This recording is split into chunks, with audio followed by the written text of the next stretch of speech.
Bienvenue sur notre chaîne d'information. N'oubliez pas de vous abonner et de cliquer sur la cloche de notification pour de nouvelles vidéos. Mesdames, Messieurs, chers invités venus de l'étranger, j'ai l'honneur de vous saluer pour la 9e conférence de Moscou sur la sécurité internationale.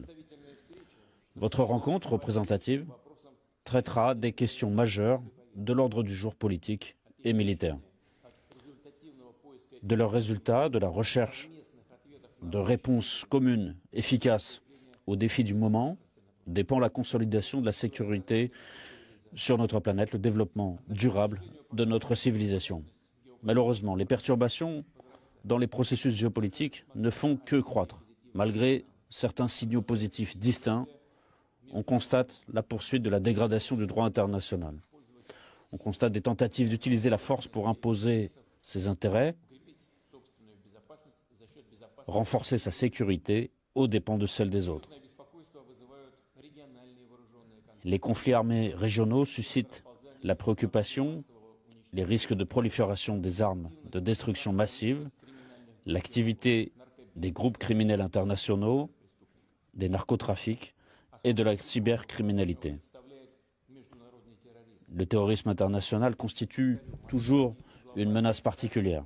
Je le répète, l'ampleur et le caractère planétaire des problèmes mentionnés imposent pour tous les pays d'unir leurs efforts et ce travail collectif doit évidemment s'appuyer sur le droit international, les objectifs et les principes de la Charte de l'ONU. Dans le cadre de l'organisation du traité de sécurité collective, des mesures seront prises pour accroître le potentiel de défense de cette organisation dans un contexte nouveau. Nous sommes ouverts au dialogue avec nos partenaires occidentaux. L'Afrique, le Proche-Orient, qui vivent les conséquences des révolutions colorées qui ont été imposées de l'extérieur. Pour l'explosion démographique, ce sont des prémices économiques n'existent pas pour la vie décente. Donc, les mesures prises par le gouvernement ne permettent pas de stabiliser la situation et de régler les processus de crise. Des organisations terroristes de tout niveau restent la menace principale à la stabilité de la région.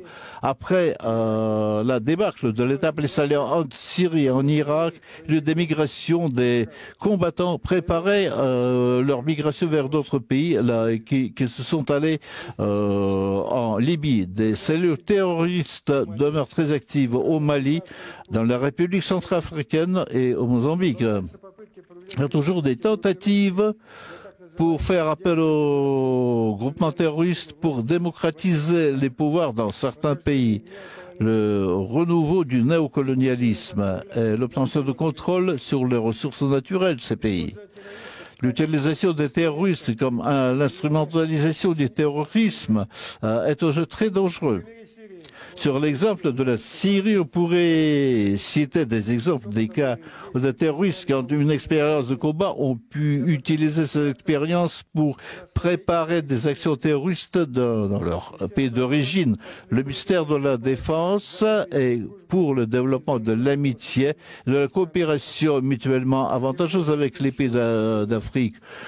Donc, depuis les luttes anticoloniales en Afrique, l'Union soviétique a toujours soutenu les mouvements de libération nationale. Nous nous souvenons de notre histoire commune que nous apprécions. Pour armer les nombreuses armes, les armées africaines utilisent au cours des armes de fabrication soviétique hautement efficaces, fiables, simples dans leur usage, de simple usage. Ces qualités caractérisent également le matériel militaire russe qui s'est représenté sur le continent africain. Aujourd'hui, nous avons des accords de coopération militaire et militaire-technique pratiquement avec tous les pays de cette partie du monde. Et dans le cadre du forum, nous allons signer des accords, ce qui pourront ouvrir la voie à une coopération mutuellement avantageuse à la formation des cadres, à l'implantation des méthodes avancées pour l'exercice des troupes. et leur formation. Dans les écoles militaires soviétiques, il y a toujours des étudiants venant d'Afrique qui sont formés soit gratuitement, soit dans des conditions avec des bourses. Donc nous allons continuer poursuivre dans ce sens et pour transmettre l'expérience russe aussi des jeux d'armée, des jeux de combat. Le nombre de concours où participent les pays d'Afrique et du Proche-Orient augmente sans cesse. Le meilleur niveau de formation de spécialistes étrangers.